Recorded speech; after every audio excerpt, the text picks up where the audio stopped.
You're listening to a 3CR podcast created in the studios of independent community radio station 3CR in Melbourne, Australia. For more information, go to allthews.3cr.org.au. Evil minds that plot destruction,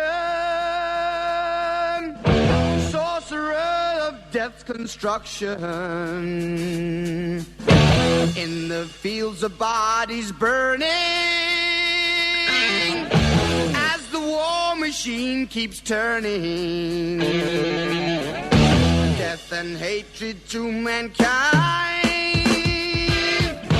poisoning their brainwashed mind. Welcome to the Anarchist World This Week, broadcast across Australia on the National Community Radio Satellite. Listen to the Anarchist World This Week, Australia's sacred cow slaughterhouse. Listen to analysis of local, national, international events. Listen to analysis you'll never hear anywhere else.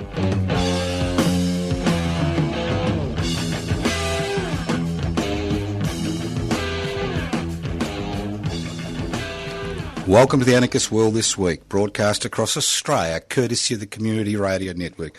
My name's Joseph Toscano. I'm broadcasting this program, Community Radio 3CR in Melbourne. This program is podcast. You can access the podcast by going to 3cr.org.au. If you've got any complaints, send them to the producer, Kelly, care of 3CR. Don't send them to me, okay? That's what I've got a producer for. Well, I think I've got a producer sometimes. Other times I wonder. If you wonder what anarchy is all about, anarchos without rulers. Very simple concept. Even I can understand it. If I can understand it, you can understand it.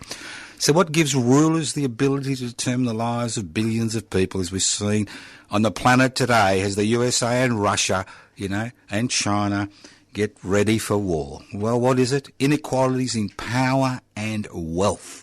So the anarchist struggle is the struggle to share power and to hold wealth in common. A very simple concept. So if you're involved in these struggles, whether you describe yourself as an anarchist, a community activist, whatever, if you're involved in the struggle to devolve power and share wealth, you are an anarchist.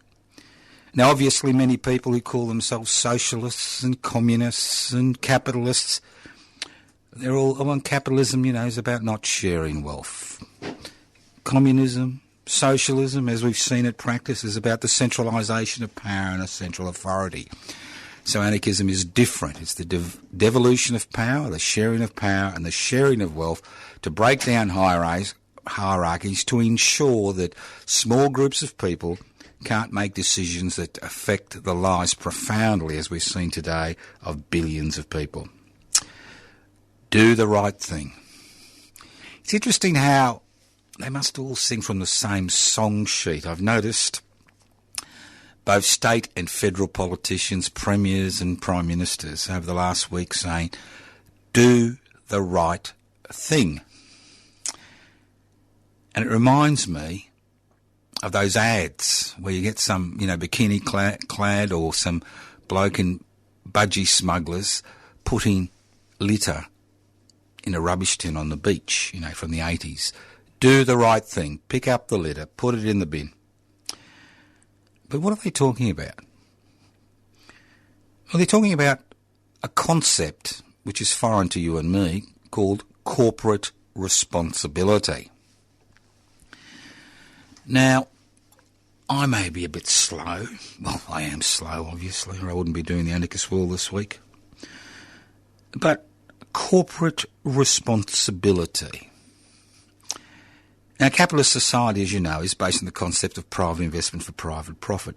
Corporations are large congregations of capitalists within one bureaucratic framework. That's what a corporation is. It has a monopoly or a duopoly or triopoly, whatever you like to call it, on certain activities in society. And the federal ministers and state ministers and premiers and the Prime Minister talk about do the right thing. They're asking the corporate world to do the right thing. And two examples that I've come across in the last week, quite interesting. One is the gas fiasco that we have currently, which obviously is a direct result of government policy which allowed these gas corporations to sell off this country's gas without actually making any allowances for local consumption on the industrial and personal level. And they're saying, well, let's see if the corporate world will do the right thing. And I'm thinking to myself, why would corporations do the right thing? They have a legally binding contract. And their responsibility, a corporation's responsibility, unlike a government's responsibility, is not to the country, because many of the corporations which are based here send most of their profits overseas. It's not to the Australian country or the Australian people. A corporation's responsibility is to their major shareholders, and their major mantra in life is to create ever-increasing profits for their major shareholders, irrespective of human, social, environmental, personal, national costs. It's a little bit like the fiasco we had during the Morrison years, when $18 billion, that's B, $18 billion went into the pockets of Australian corporations who didn't need it, who actually made an increased profits during the height of the COVID-19 pandemic, when there were no vaccinations or antivirals available for people. And the government said at that stage, the corporate sector will do the right thing. But they refused to actually name and shame those corporations which had pocketed that $18 billion. And now we have the same garbage. So who's making decisions? Who's making the decisions in our society?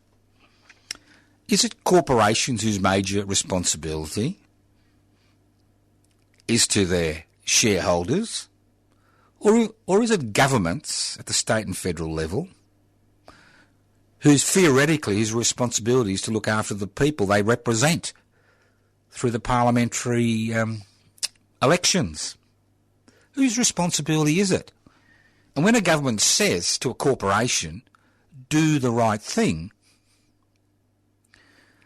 does that mean they have no legislative mechanism via which to control these corporations who've become too big to fail because they have control over essential services and commodities in this country? Because if you and I did the wrong thing, we'd be facing charges or fines. We'd be in court because we've done the wrong thing. But if they refuse to do the right thing for the nation and the Australian people because it doesn't fit their corporate mantra of making increasing profits for their major shareholders, well then, why would they do the right thing? And if governments have so much power, we are told, why don't the governments do the right thing on behalf of the Australian people to ensure that basic necessities like gas are available to people? Think about it. Do the right thing, do the right thing, do the right thing. It's interesting. You do the right thing. You pick up the litter from the beach, put it in the tin, put it in the bin. But do we expect the corporate world to do the right thing as far as this country is concerned? Obviously not. That is not their role. The role of government should be to be able to put legislation in place which ensures that they do the right thing and pay their fair share of taxation, which is something we don't see and which we will never see under the type of system we have today. You're listening to The Anarchist World This Week, broadcast across Australia by the Community Radio Network. My name's Joseph Toscano. You can leave messages on 0439 395 489. left behind. Do you feel left behind? Now, interest rates are going up, and they're going up rapidly, and inflation is going up. And we're told that the whole point of increasing interest rates is to dampen inflation. But unfortunately, the Reserve Bank once again has got it wrong, and they continue to get it wrong because obviously they're not reading from the same songbook that you and I are reading from. Because is inflation due to the fact that we're out there spending? Or is inflation due to the fact that certain commodities are now scarce? And in a capitalist society, if a commodity is scarce, prices go up. You pay $14 a kilo for your zucchini, or you don't actually buy zucchinis or capsicums or tomatoes anymore. You get them out of a tin. But, we're supposed to cry tears for these large corporations. Now, I just heard in the last 24 hours that all the energy corporations, petrol, gas, are making extraordinarily high profits from the current shortage of these commodities. So they're not being left behind. They're actually making hay during this period. So who's been left behind? Who are the main people who suffer because of increasing interest rates and inflation? Well, it's those people on fixed incomes and those people on low incomes.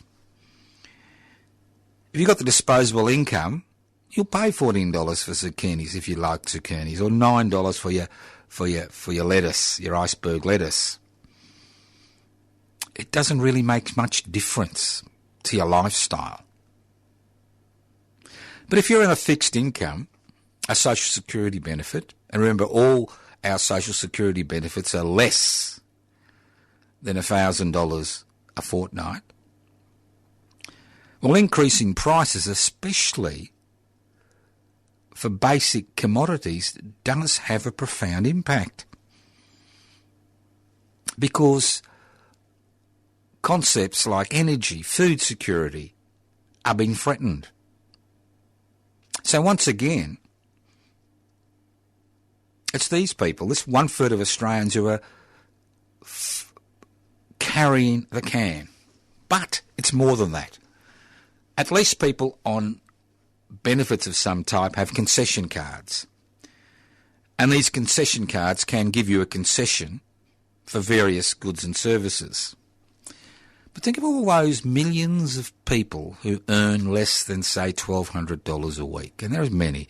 People in retail, people in aged care, people in cleaning, people in contracts, people working for the virtual platforms or slaving for the virtual platforms. They don't have concession cards. So inflation and increase in interest rates, especially if they've got a mortgage or a loan of some type, has a profound impact on their lives. So these are the people that are consistently, and I assume it's most of the listeners to this program, who are consistently left behind in a private investment for private profit world. They're left behind. And in this country, there are no price controls as far as essential goods and services are concerned.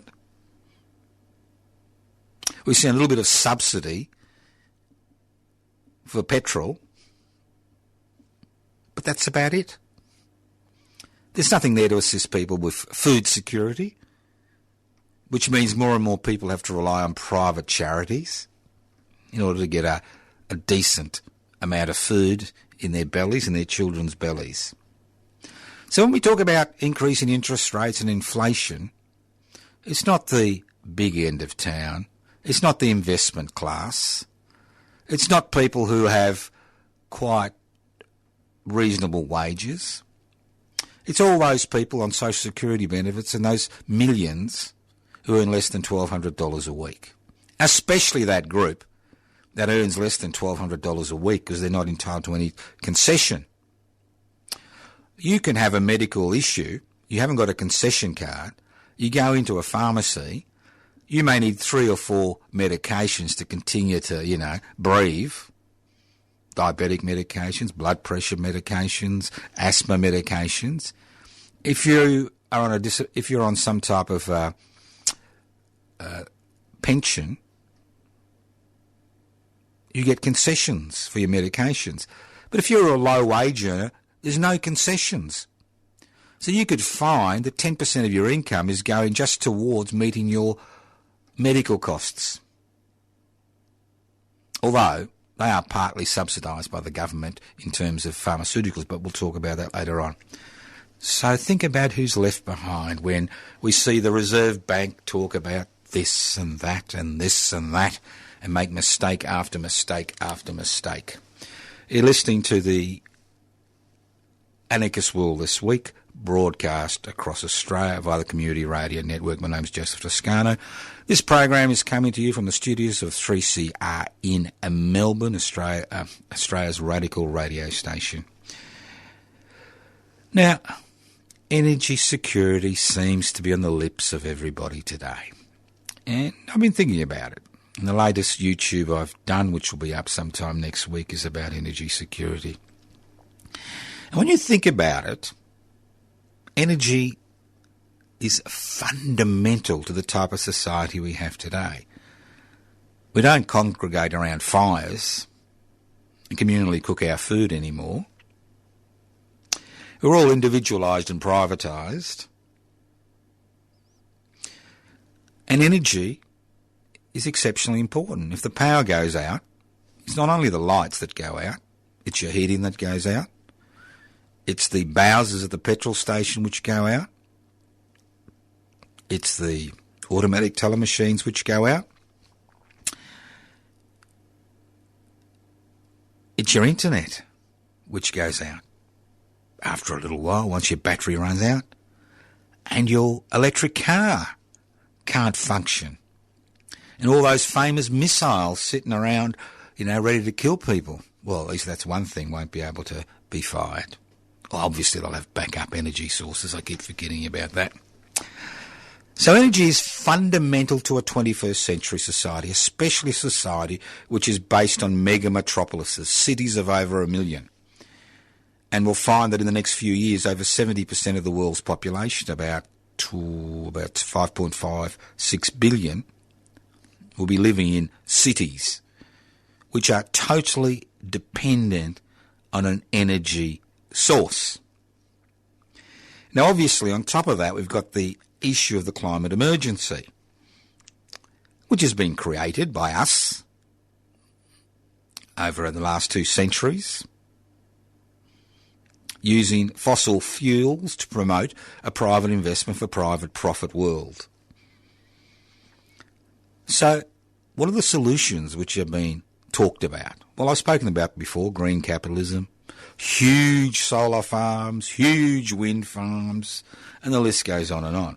Well, obviously, sooner or later, irrespective of the power the coal industry is able to exercise and the fact that they can actually blackmail governments, because we find ourselves in Australia because of the last 10 years of nothing happening, because most people in the government didn't believe that climate emergency was a climate emergency, let alone increasing greenhouse emissions existed.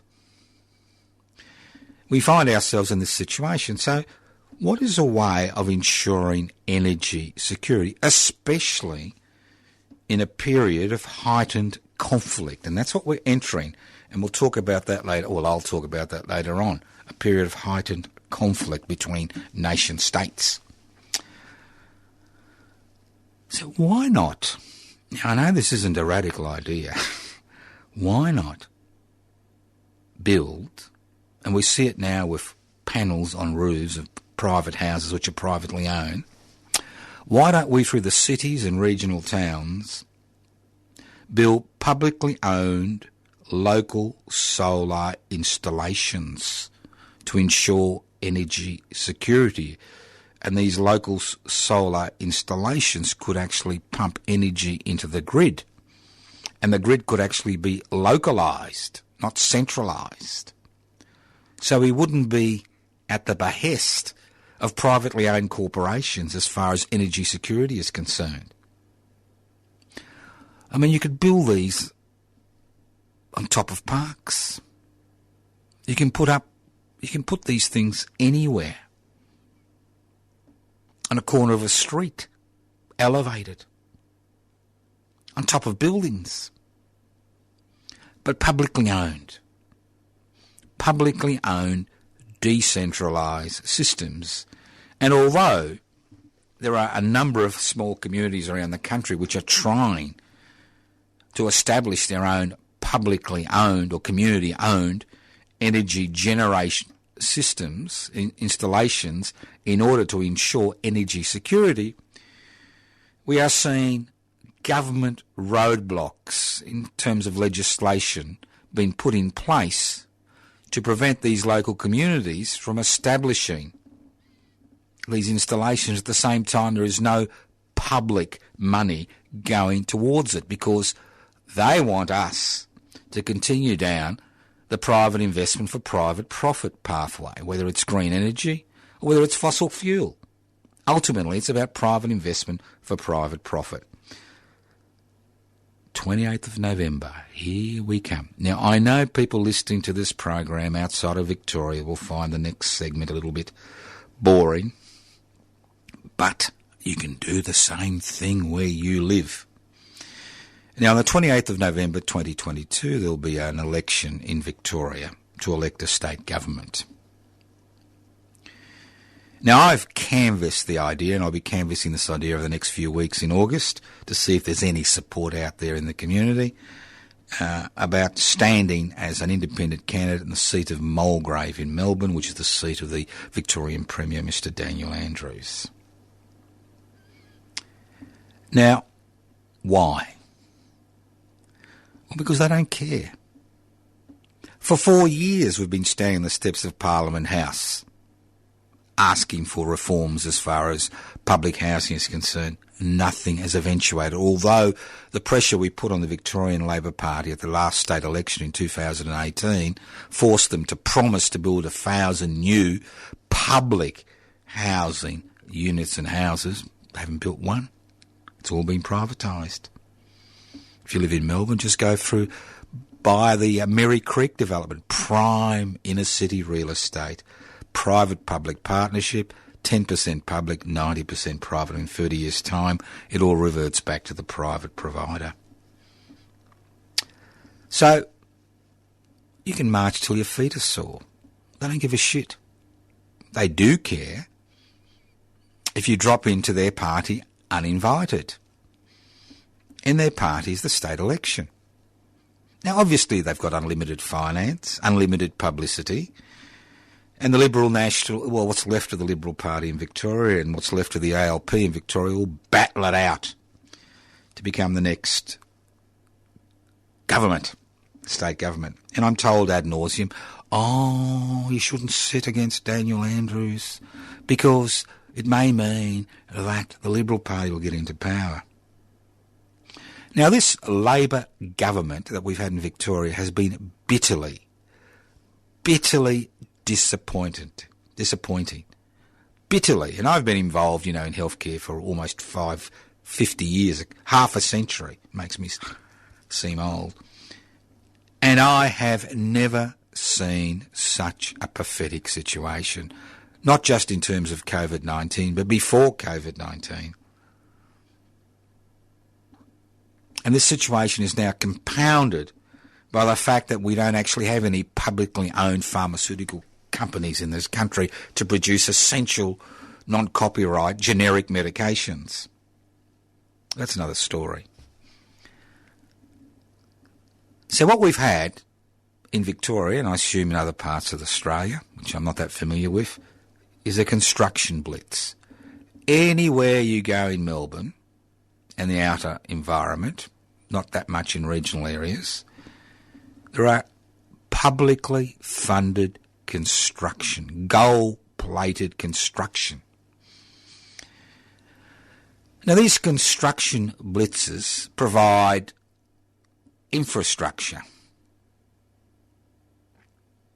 And this infrastructure is all about construction for construction's sake, growth for growth's sake. It has nothing to do with the satisfaction of basic human needs. And that's why I'm bitterly disappointed. I mean, this Labor Party has privatised and continues to privatise anything that is publicly owned. Public housing, the Port of Melbourne, the Titles Office, Vic Roads. I understand they had the Transport Accident Commission on the agenda but decided not to go ahead before the election. And the list goes on and on and on and on. Obviously, they didn't learn the lessons of the privatisation of energy in Victoria, which has made us very vulnerable as far as energy security is concerned. So what are the things I'm interested in? And the reason I'm doing it as an individual is because Public Interest Before Corporate Interest, which is an organisation which I helped establish 4 or 5 years ago, hasn't got the necessary numbers to register as a federal political party. So do we allow the state election to just go by without an input? Now, obviously, I'm not going to be elected, but there is a time when you need to stand up.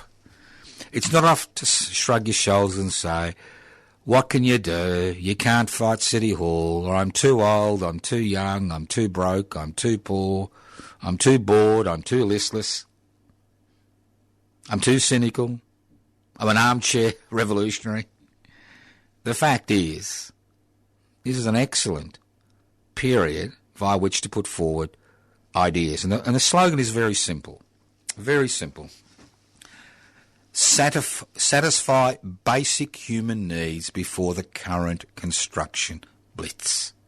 And these basic human needs are summarised in 6 words. Well, more than 6 words, but 6 principles. Food security. Energy security. Healthcare. Education. Housing. Recreation. What's the point of a construction blitz where billions of dollars of public money and billions of dollars of debt are racked up, like $90 billion to build an underground, rail loop, when there are issues regarding food security in the state of Victoria and the rest of Australia?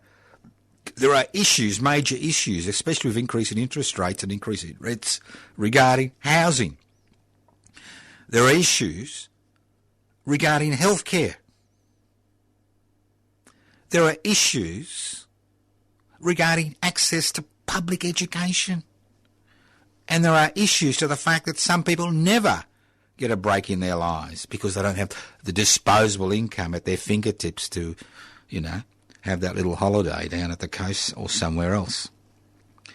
So these are the ideas I'm canvassing. Now, in order to be able to stand in the election, the electorate of Mulgrave, which I know you're not that, you may not be familiar with, it stretches from Ferntree Gully Road in the north, Heatherton Road in the south, the Southeastern Threeway and Dandenong Creek in the east, and Westall Road in the west. It's a little area of about 25 to 30,000 homes, about 50,000, 60,000 people.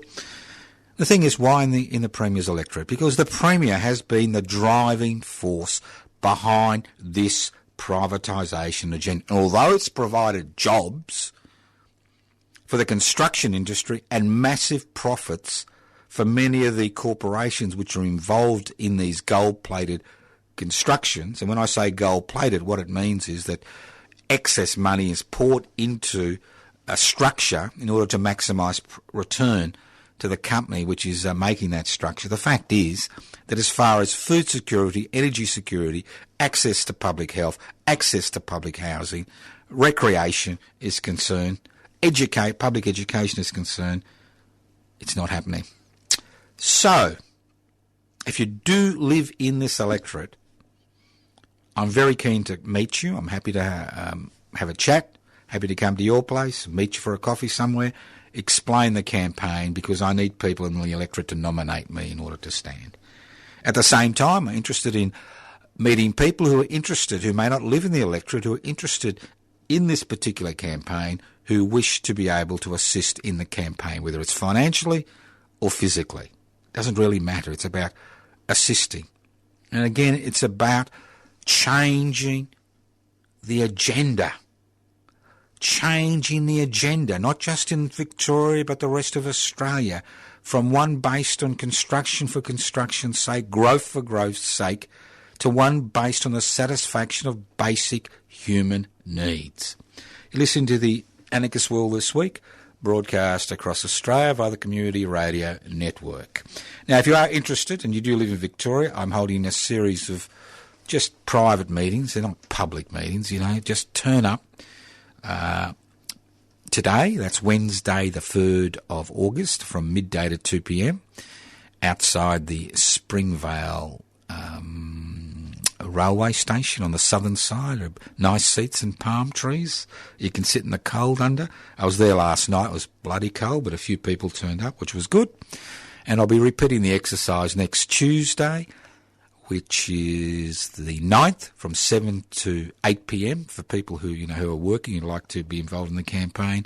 And next Wednesday, again, that's the 10th of August, from midday to 2 p.m, and then the following week. And then after that, we'll make up our mind whether there's enough support for such a campaign. Look, I'm not going to cry if there isn't, but at least I can say I tried. Because if there is one time they are vulnerable, especially when you don't have mass support in the community, because most people don't even have any access to these ideas or even think of these ideas, it's during an election period. It's not about being elected. It's about ideas. And I'd like to make it very clear in this program. I've had 4 COVID-19 injections and I'm still alive. He says, laughing. I supported mandates when there were no vaccines or antivirals, and I still support mandates in the aged care sector and the healthcare sector, because we need to do what we can to actually stop people from dying. A few days ago we had 61 deaths in Victoria alone from COVID-19. So it hasn't gone away, and there will be variations. And I'm not interested in conspiracy theories. So if you want to peddle your conspiracy theories, I'm not interested. And I'm not interested in rumours and innuendos. I'm interested in facts, ideas, policies. You're listening to the Anarchist World This Week, broadcast across Australia by the Community Radio Network. Pharmaceutical mayhem. As I mentioned before, we have no pharmaceutical companies left in Australia, and no publicly owned pharmaceutical companies. And currently, we are seeing a shortage of very basic medications, things like children's Panadol, children's ibuprofen. And it's important that children have access to this, because if they've got a high temperature, they can have a fit, have convulsions and even brain damage and death. And we find ourselves in this sub-third world situation. And there are many common medications which are no longer available. And the federal government has been forced to sign this one-sided contracts of privately owned pharmaceutical companies to provide many much-needed essential drugs. Because the pharmaceutical industry is just like any other industry, but a little bit more greedy. It's very simple. You use research which has been funded by the community, which comes out of universities. You use this research, you don't pay for this research. You then use this basic research to create a new medication. And this new medication means that you have intellectual property rights for 25 years. That means you are the only company in the world that can actually produce this medicine. And because it's a monopoly for 25 years, what that means is you charge whatever price you like. Now, I know there are antivirals now currently available, two. One's much better than the other as far as COVID-19 is concerned. Now, you may pay $10 whatever if you're on a concession, and you're $45 if you're not on a concession. But the fact is that these medications are subsidised by the federal government, which means you, the taxpayer. And the current price which has been charged by these pharmaceutical companies is $1,100 per course. Now, it gets better than that. At the end of 25 years, when your copyright or intellectual copyright disappears and you stop manufacturing that drug, because anybody in the world then has the right to manufacture that drug, okay? Anybody in the world has the right to manufacture that drug. But the dilemma is that in Australia, because there's no publicly owned pharmaceutical companies, we rely totally on the private sector. And in order to get a private company to produce generic medications for which there is a minimal profit for them, you need to provide government money to those private corporations to provide those essential medications to you. Now, it may sound very complex, but it's very simple. It's about making a buck. It's about making a buck at the expense of everybody else. Because let's not forget that every medication which is covered by intellectual property rights, the prices are exorbitant.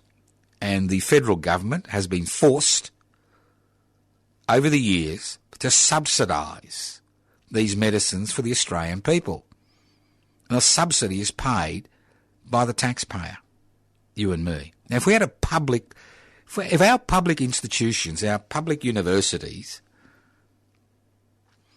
had arrangements with publicly funded pharmaceutical companies, we could and we would produce our own medications, not just generic medications, but new medications for a whole range of changing disease and viruses in the world today. You listen to the Anarchist World This Week, broadcast across Australia by the Community Radio Network. Archie Roach. Now, I'm sure most listeners would have heard of Archie Roach, but I don't think a lot of people would really have known much about Archie in the 1980s when he was getting his life together, and him and Ruby Hunter were starting to become known. Now, I'm proud to report here on Community Radio 3CR in Melbourne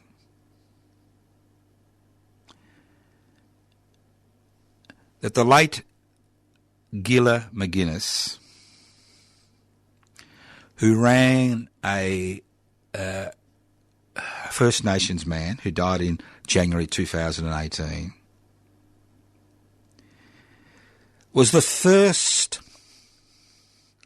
person in this country, this was the first radio station in this country, that's 3CR where I'm broadcasting now,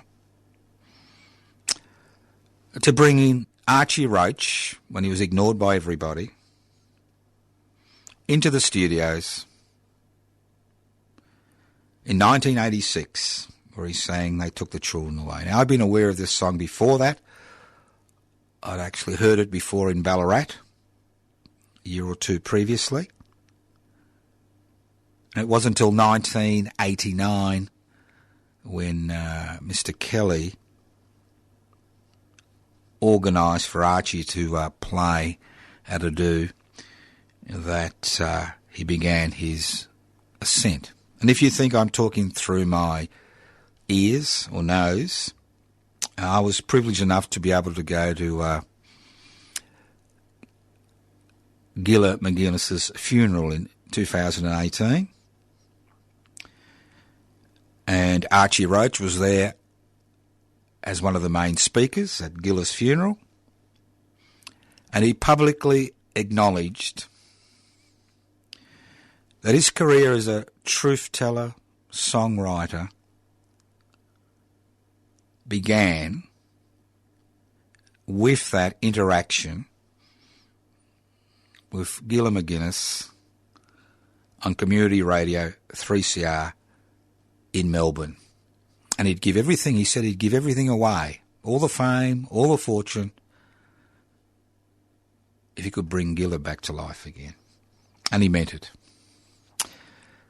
The difference between Archie Roach and most entertainers we see today in Australia and overseas, Archie had both substance and style. He had substance based on real life experience. And he was able to craft that real life experience in a way that touched people's heart. This wasn't about some, prefabricated, money-grabbing entry into the world. This was about substance. It wasn't just about truth-telling. And a lot of people say he spoke truth to power. He didn't just speak truth to power. Archie wanted, and Ruby, they wanted change. They didn't want their children and their children's children and your children and my children to find themselves in that same situation year after year, decade after decade, century after century. Substance and style. That was Archie's contribution.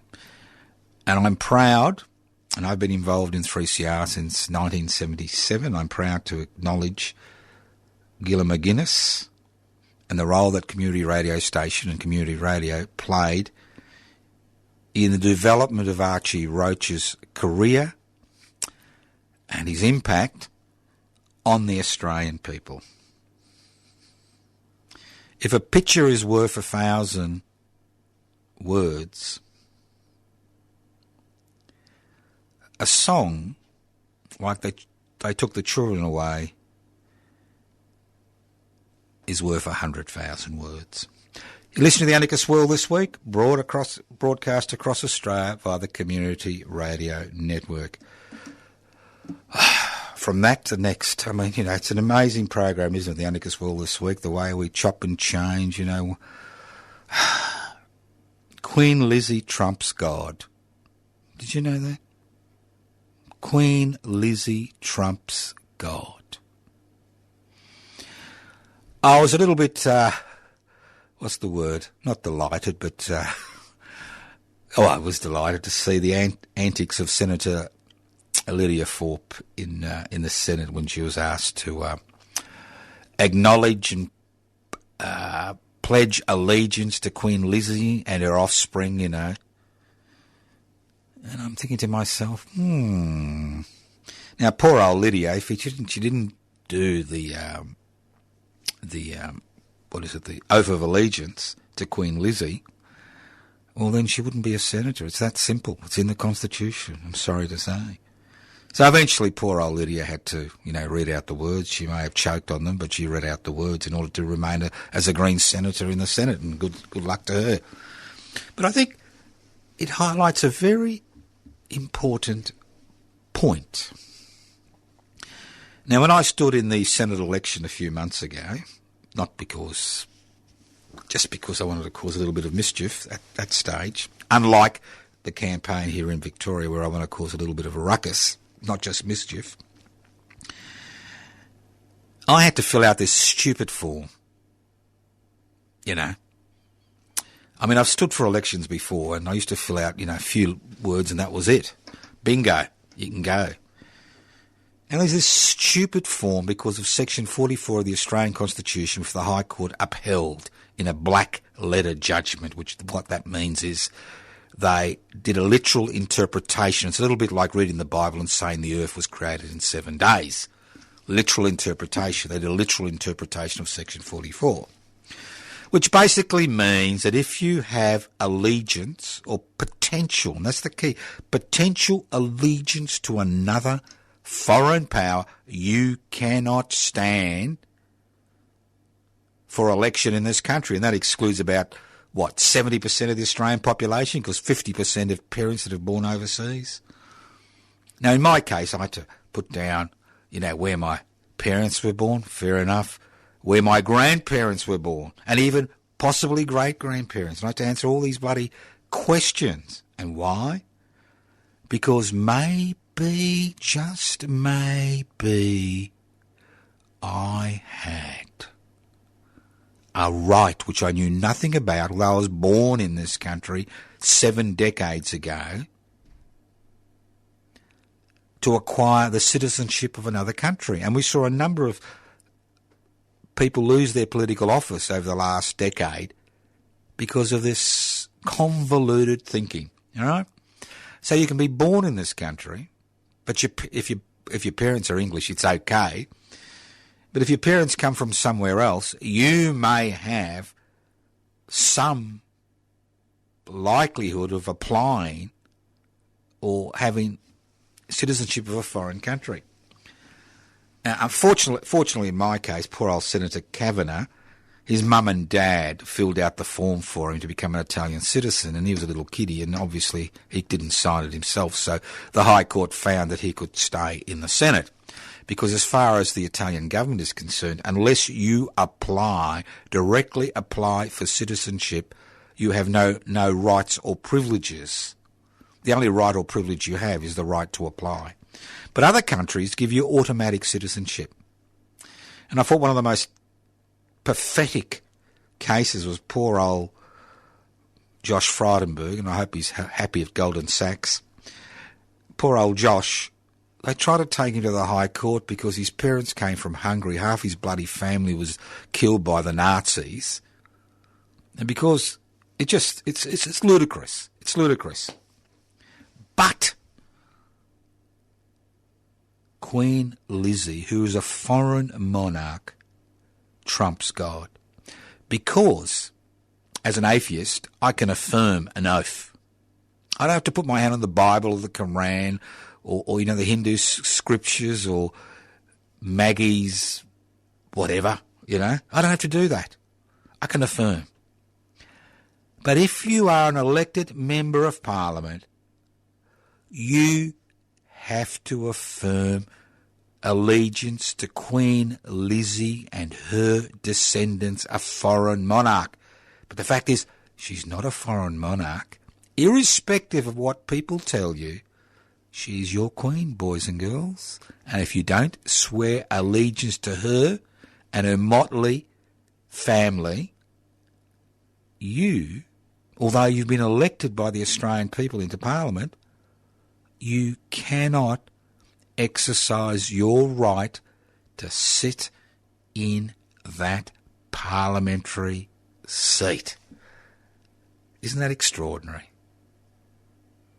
Isn't that extraordinary when the juxtaposition by the fact that you can be born in this country but can't stand for Parliament because you may have some theoretical right to citizenship from some other godforsaken place on the planet, but if you're elected by the Australian people to act as their representative, you cannot take your seat in Parliament unless you swear allegiance to Queen Lizzie and her dysfunctional family.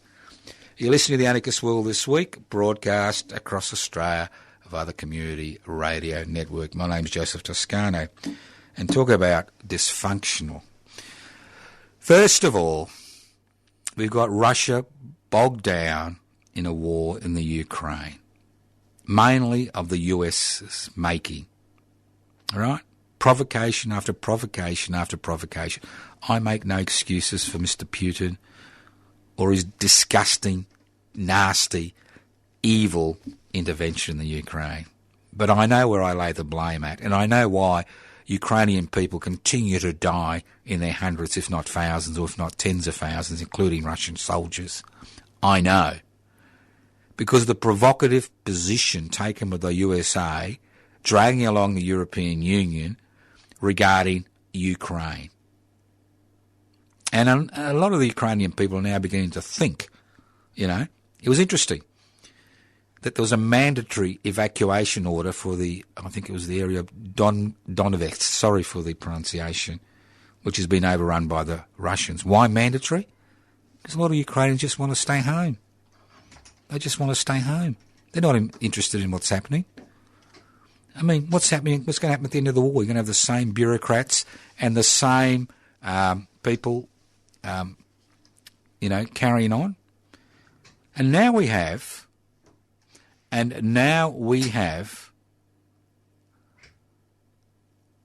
the leader of the Democrats in Taiwan as a direct provocation to the Chinese. Does the USA have no shame? If I spat in your face, you wouldn't be very happy with that. And after you took the spittle off your face, you'd find some means by which to even the score. This is extraordinary. Here we have a war in Russia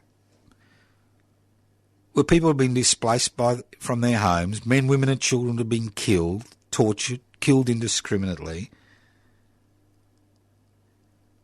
And then we have the USA been involved in provocation against the Chinese government. And let's not forget, this provocation is on extensively, constantly, whether it's in the form of fleets or planes. The provocation goes on and on and on. But this is a direct provocation.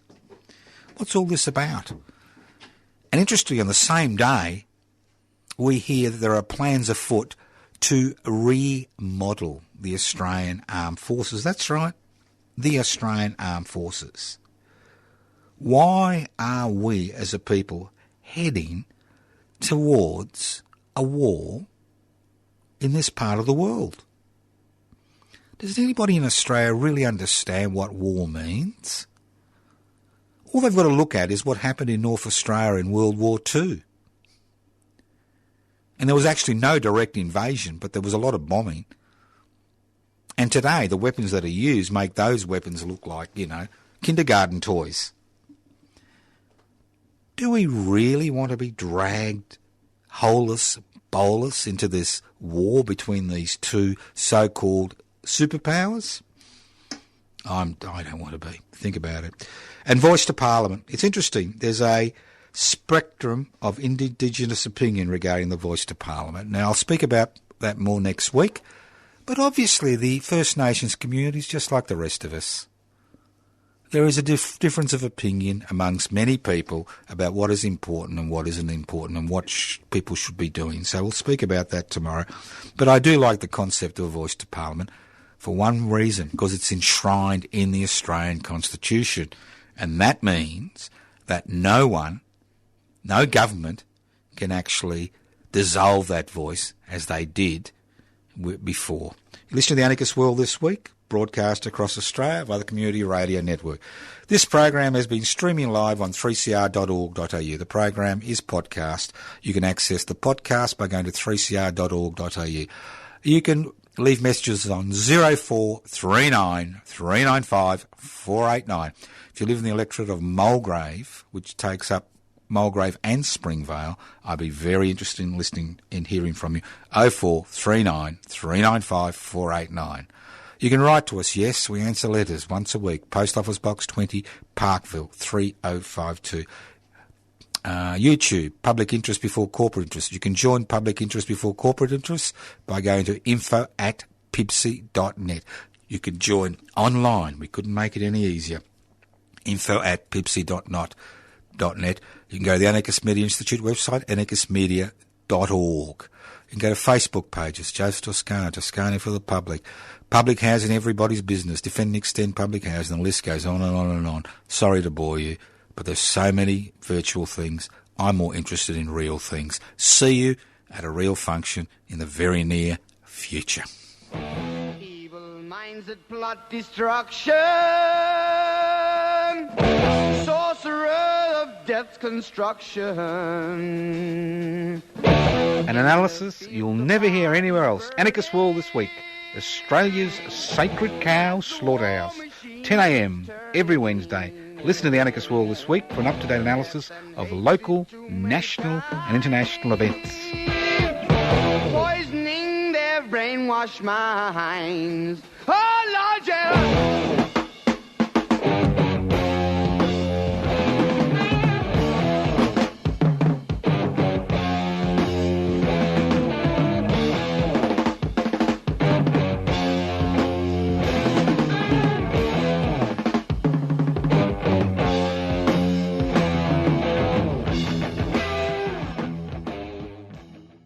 You've been listening to a 3CR podcast produced in the studios of independent community radio station 3CR in Melbourne, Australia.